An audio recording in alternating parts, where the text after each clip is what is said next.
મુખ્યમંત્રી શ્રી ભૂપેન્દ્ર પટેલે Sabarmati railway station ખાતેથી આસ્થા સ્પેશિયલ ટ્રેનને રાત્રે લીલી ઝંડી આપી પ્રસ્થાન કરાવ્યું હતું।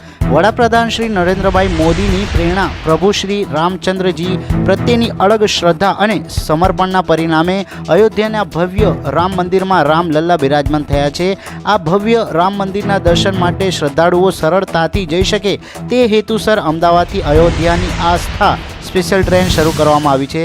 અમદાવાદના વિવિધ વિસ્તારો અને જિલ્લાના 1400 જેટલા શ્રદ્ધાળુઓને અયોધ્યા શ્રી રામલલ્લાના દર્શન કરાવવા માટે લઈ જઈ રહેલી આ આસ્થા સ્પેશિયલ ટ્રેનને સાબરમતી રેલવે સ્ટેશન ખાતેથી મુખ્યમંત્રીશ્રીએ રવાના કરાવી હતી। આ ટ્રેનને પ્રસ્થાન કરાવતા પહેલાં મુખ્યમંત્રીશ્રીએ શ્રદ્ધાળુઓ સાથે મુલાકાત કરી હતી અને સફળ યાત્રાની શુભેચ્છાઓ આપી હતી।